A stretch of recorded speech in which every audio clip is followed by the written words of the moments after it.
The Dershow. Fortunately, no harm, no foul. Fortunately, no harm resulted. The only real secret that was disclosed, and it was distressing to me to hear it, was that Vice President Vance was opposed to the bombing of the Houthis, saying, well, it's not really necessary for America, only 3% or whatever, 2%, 3%, whatever, of American shipping goes through the Suez Canal. So really big deal. Maybe we shouldn't have done it. He was overruled, but I would have hoped that he would have a broader view of how important it is not to allow attacks on American shipping or American ally shipping, even if it only involves a small number of people, because if you let them get away with that, they'll expand their attacks. And there were attacks on American military and American allies. And so I would hope that Vance would have a more realistic view of why it's so important for the United States military to act preventively and to stop the Houthis, who are a declared international terrorist group supported by Iran, funded by Iran, trained by Iran, and a surrogate of Iran. So I'm concerned about what the disclosures told us about Vance. I don't think anybody else expressed any doubts about it. Now, obviously, this could have been a disaster. It could have been a disaster had somehow the Houthis learned about this. They could have changed their positioning, and they could have endangered, obviously, American pilots and others who were engaged in the military actions. Obviously, this wouldn't have gotten to the Houthis without it being public. So if it had been made public and the Houthis learned about it, they would have changed, but so would the Americans. And so, it's not as big a disaster. It's not as if somehow the other person on the call was a Houthi or was an Iranian. It was an American, and he was an American patriot. He did the right thing. He didn't disclose the information prior to the attack. Well, first of all, he wasn't sure it was true. He thought maybe it was a hoax and somebody was putting him up to it. But it reminds me of what happened when Israel attacked Entebbe. You remember when terrorists hijacked an Air France plane with a lot of Israelis and a lot of French people on it, and they were threatening to kill them, killed one of them. And the Israelis secretly sent a mission with Bibi Netanyahu's brother at the head of it, and some radio person somewhere in Africa intercepted and could have disclosed the raid, which would have resulted in everybody being killed, and they didn't. And the attack came off, and the hostages were rescued. I think only one Israeli was killed, Jonathan Netanyahu, tragically, and only, I think, one woman hostage was killed, maybe more, but one woman who was in the hospital.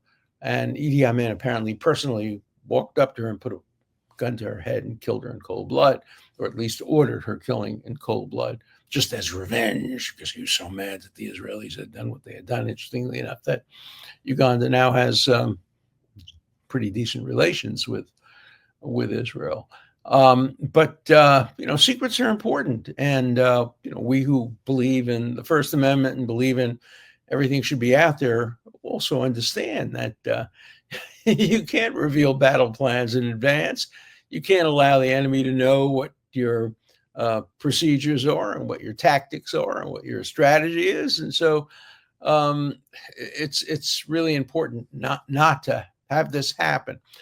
Look, I don't know very much about technology. I'm really a Luddite when it comes to this, but I am on Signal, and I use Signal because it is more confidential. It I think makes the message disappear fairly quickly.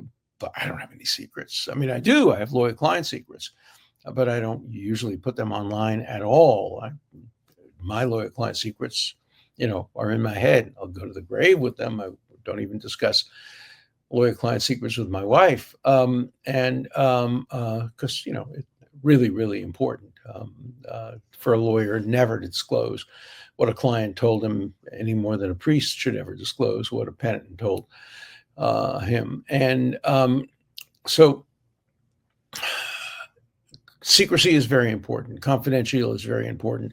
And I would hope that the folks who were involved in this, we don't know quite yet how this guy got on the list of people who were able to hear this planning. I mean, it defies the imagination. Somebody wrote a novel about it. Say, oh, come on, that couldn't possibly have happened. How do you let a journalist join the most confidential conversation and get access to every single message that was being sent between the Secretary of State, the head of the CIA, the head of national security, this, that, and maybe others as well? The most secret. Now, of course, the people on the call say it wasn't classified. Well, if it wasn't classified, it damn well should have been. I mean, come on. You don't have information saying we're about to attack the Houthis and allow that to be out there. If it's not classified, it should have been classified. And it should have been treated as classified, even if it wasn't technically classified. And then you wonder sometimes, because I've seen a lot of classified material. Most of it's bull. There's nothing secret about it at all. It's designed mostly to protect the reputation of the people who classify.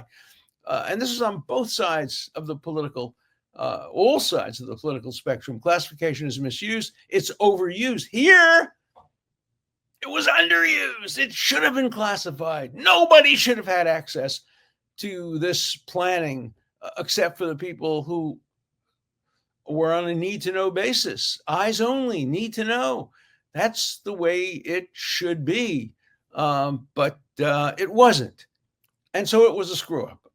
Let's acknowledge that. It was a screw-up. It was not deliberate. It was not intentional. It was not intended to achieve any particular result.